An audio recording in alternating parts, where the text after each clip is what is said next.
Greetings. This presentation is neurological consequences of spinal degenerative disease associated with vertebral subluxations. I'm Christopher Kent, Professor and Director of Evidence-Informed Curriculum and Practice at Sherman College of Chiropractic in Spartanburg, South Carolina. Let's begin by discussing the nature of the vertebral subluxation. A subluxation is a loss of proper position or motion of a vertebral segment which may impact proper nervous system function. In 1927, Stevenson defined subluxation as a condition of a vertebra that has lost its proper juxtaposition with the one above, the one below, or both, to an extent less than a luxation, which impinges nerves and interferes with the transmission of mental impulses. Mechanical and degenerative changes associated with vertebral subluxation may result in a variety of neurological consequences. The basic physical mechanisms of biological communication include, first, diffusion of particles along concentration gradients. This involves such things as osmosis and diffusion. The second is diffusion of quanta along electromagnetic gradients. This category includes the various electrophysiologic signals that are produced by the body, such as electrocardiography, electroencephalography, electromyography, and so forth. The third is transmission of substances within structured channels. This may include, on a gross level, cerebrospinal fluid circulation, on a cellular level, exoplasmic flow. And the last, of course, is wave propagation, where we have a compression rarefaction type phenomenon. The putative neurobiological mechanisms that are associated with vertebral subluxation include cord compression and adverse cord tension, nerve root compression, local irritation, vertebral artery compromise, autonomic dysfunction, changes in coherence and oscillatory patterns, and disafferentation and neuroplasticity. Neuroplasticity is particularly exciting because there's evidence that not only can the nervous system rewire itself in response to inputs, it can also produce anatomical change. So the two main mechanical factors associated with neural dysfunction include compression and stretch. And earlier studies had suggested that peripheral nerves required a tremendous amount of compressive force to significantly alter their function. But in the early 70s, the work of Sharpless at the University of Colorado revealed that a pressure of only 10 millimeters of mercury produced a significant compression block. This has been likened to the weight of a dime, or the threshold of perception of your finger on the back of your hand. So we see that it doesn't take very much compressive force at all to significantly alter the function of a nerve root. This is the experimental setup he used. He exposed a sciatic nerve, had an electrical stimulator, was able to compress it using a thin balloon working against a plastic foot, and a pressure transducer recorded the amount of pressure being applied, and of course an oscilloscope on the other end allowed recording and measurement of the amplitude of the compound action potential. Interestingly, 20 years later, Kano's team published a paper in Spine where they came up with exactly the same figure. They found that compression of the nerve roots of the cauda equina with as little as 10 millimeters of mercury resulted in decreased action potentials. Very interestingly, the dysfunction involved is not confined to degeneration at the site of compression, but also extends to the primary sensory neurons within the dorsal root ganglion. We've also seen clinically that nerve root compression may result in symptoms that are not of domain-terminal distribution and that are not confined to the segmental level of the compression. Radovic noted that venous blood flow to spinal nerve roots was blocked with as little as 5 to 10 millimeters of mercury pressure. So this indicates that the venous drainage can be compromised with even lower levels of compression than those described by Sharpless and Kano. Radovic's team noted that the resultant retrograde venous stasis is a significant cause of nerve root compression, and that impairment to nutrient flow is present at similar low pressures. In human studies, Ando's team looked at 114 surgical patients, and they found that sensory nerve action potentials decreased in amplitude when the lesion was at or distal to the dorsal root ganglion. Therefore, they concluded the amplitude of the SNAPs, or sensory nerve action potentials, with lumbar foraminal stenosis should be decreased. So when we see a diminution in the foramina on imaging studies, be they plain film radiograph, CT, or MR studies, we can suspect that the amplitude of those action potentials will be lowered. House also noted that nerve root compression can exist without pain. Mechanical changes lead to circulatory changes, as we just found out. Another aspect is chemical involvement. Inflammatogenic agents, such as histamine or substance P, may cause chemical radiculitis. There may also be disturbed cerebrospinal fluid flow, and the influence of the sympathetic system may result in synaptic sensitization of the CNS and peripheral nerves, creating a vicious cycle. So we see that there's an entire constellation of functional and pathological changes that occur with spinal degeneration, which can initially be triggered by vertebral subluxation. Another mechanism that's physical in nature that's often overlooked is stretch. And we know that alterations in the position and therefore the spinal curves can result in stretch. And the investigators found that at 6% strain, the amplitude of the action potential had decreased by 70% at 1 hour and returned to normal during the recovery period. But at 12% strain, conduction was completely blocked. So if we look at the work of those who have investigated adverse mechanical tension on the spinal cord and those who have looked at what happens when nerve roots are stretched, we know that not very much stretch at all is necessary to, again, decrease the amplitude of the compound action potential. If we take a look at these photomicrographs, we can see some of the pathological changes that occur in dorsal root ganglia secondary to compression. This is a control animal, and I'd just like you to take a look at the cytoplasm and the nucleus and compare the overall density to this. This was from an experimental animal where there was an artificially induced spinal strain. This work was done back in the 40s, and they found that there was a chromophobic response.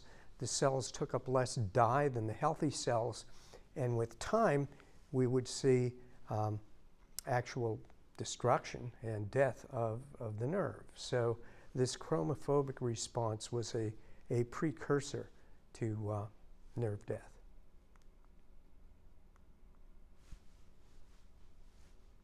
What was that? Okay, we'll edit that. In areas of artificially induced spinal strain, they also noted that organs innervated by nerves associated with those segmental levels exhibited pathological changes. These are liver cells from an experimental animal, and you can see at the arrows that we have these large areas termed sinusoids where fluids can accumulate. But when there was artificially induced spinal strain, the cells associated with those levels underwent cloudy swelling, and the sinusoids could no longer be visualized.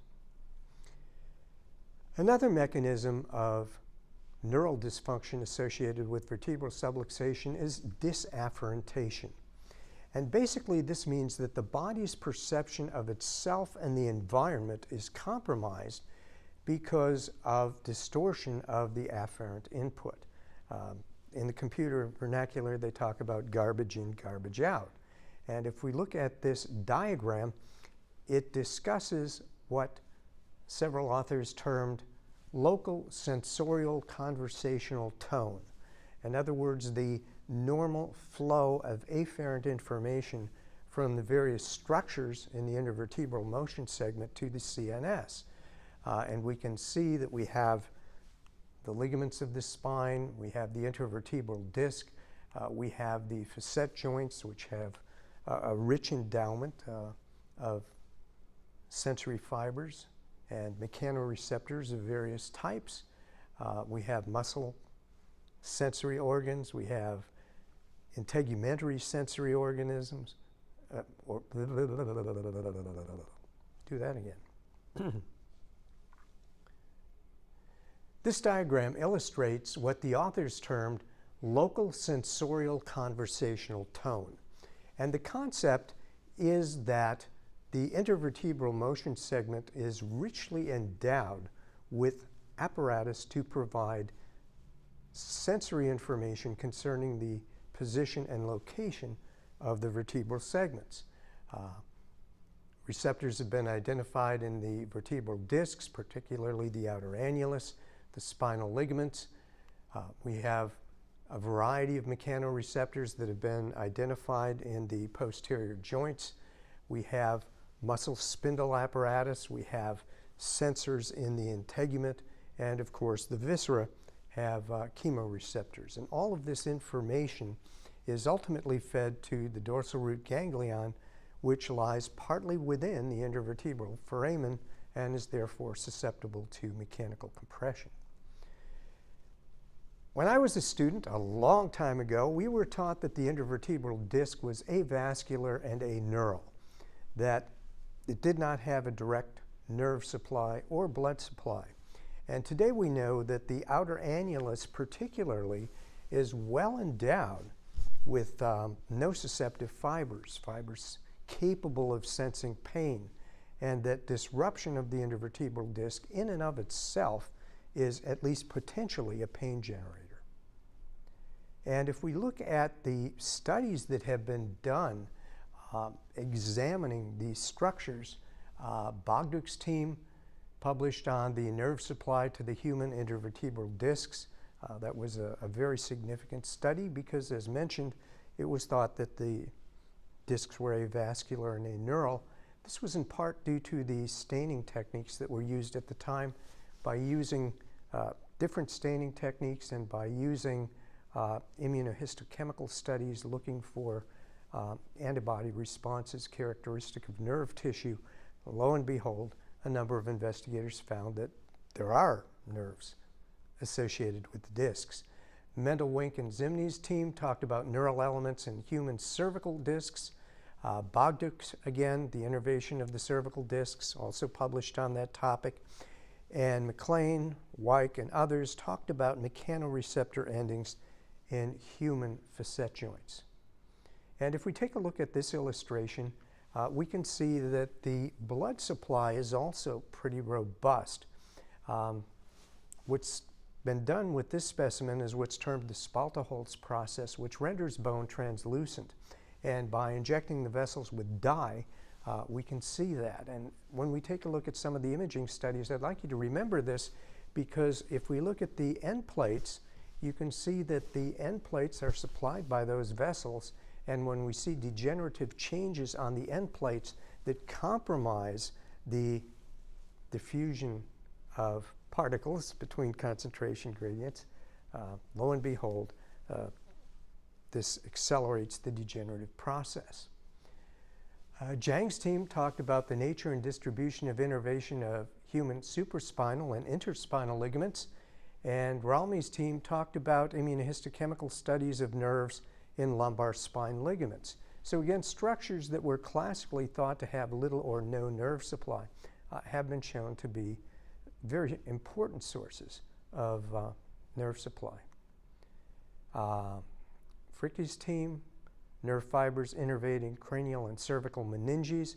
We know that distortion of the meninges can occur secondary to vertebral subluxation, that the morphology of nerve terminals and their structural integration may change, and therefore we also need to realize that there's a meningeal component to this process. Here's a textbook showing common subluxations of the human spine and pelvis, and it compares cadaveric studies to imaging studies, and I'd like to share some of those with you.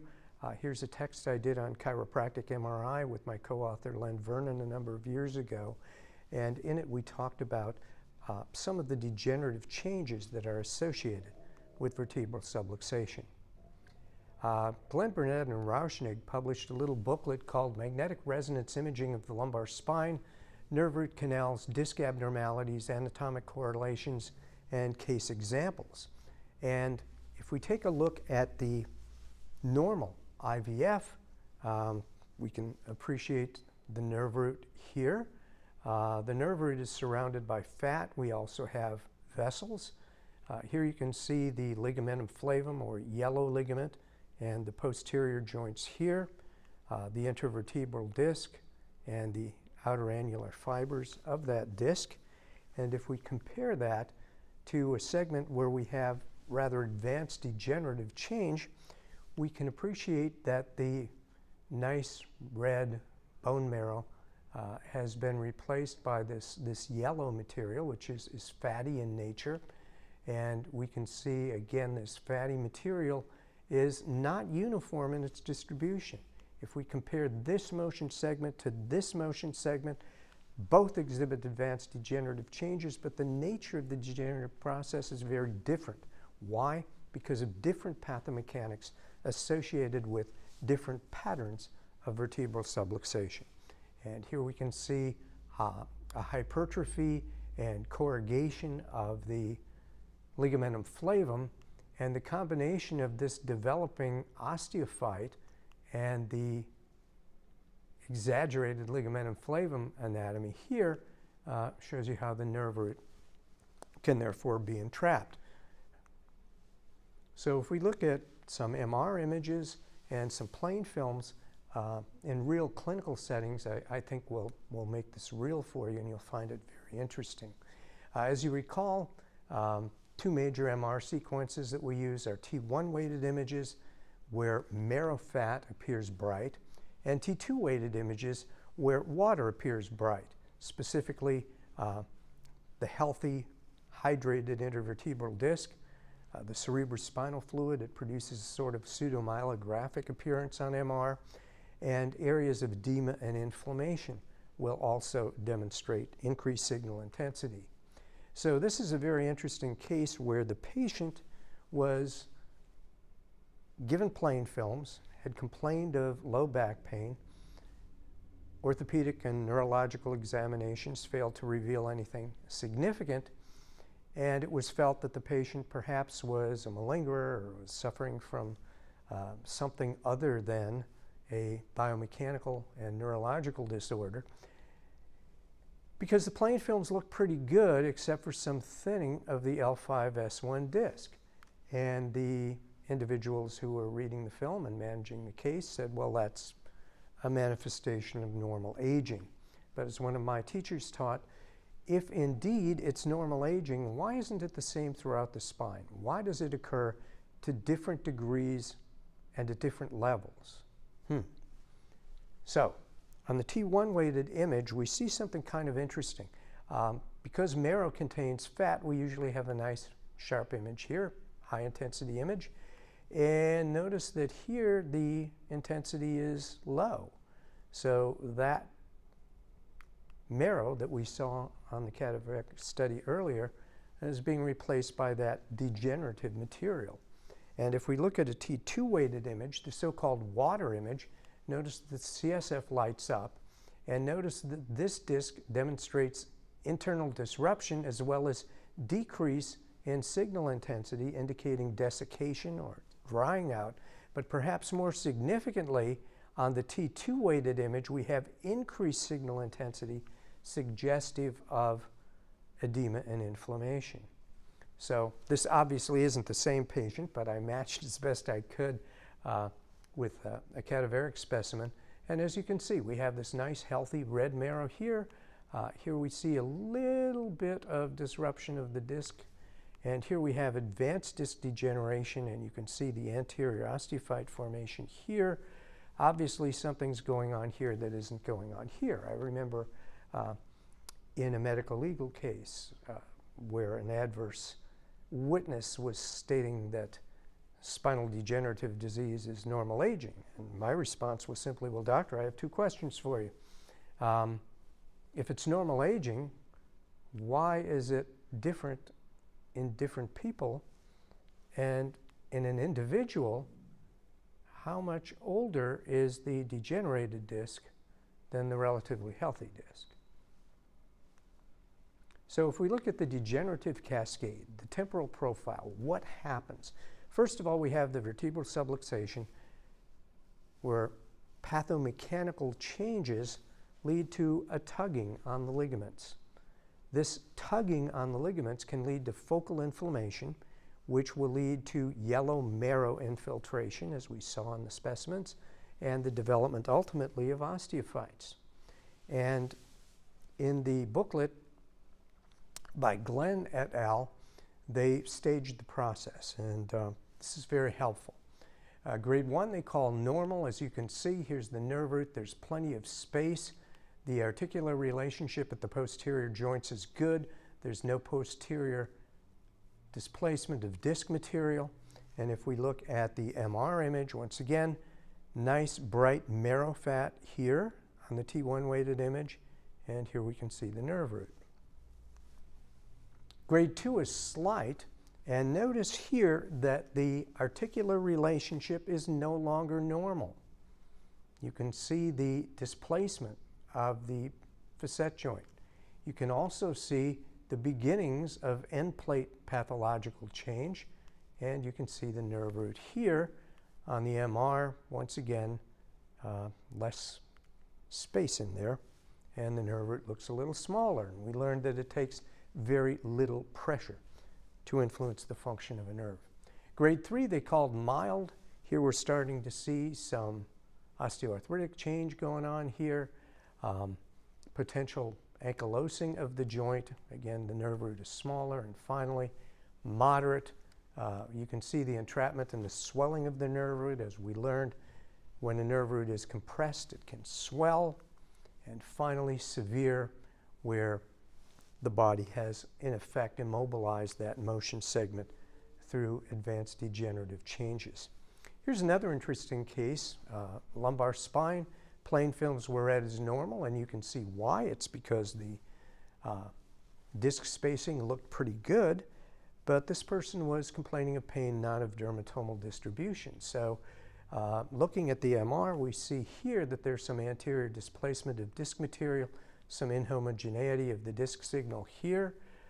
And if we look at the T2 weighted image, once again, we can see that the vertebral end plates, despite the fact that there's good disc spacing, are demonstrating increased signal intensity, again suggestive of edema or an inflammatory process. And when those inflammatogenic products bathe the structures of the intervertebral motion segment, we can have pain.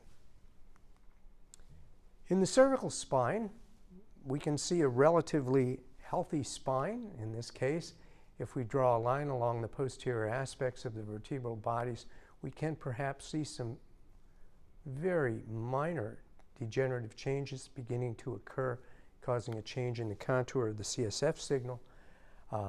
If we look at a transaxial view, we can see the anatomy quite nicely here. We can see the anterior root, the dorsal root ganglion.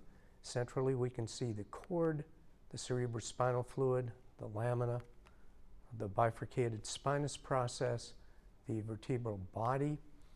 But what I'd like you to notice is how well demarcated in this individual the various layers between the muscles are delineated. It's very clear.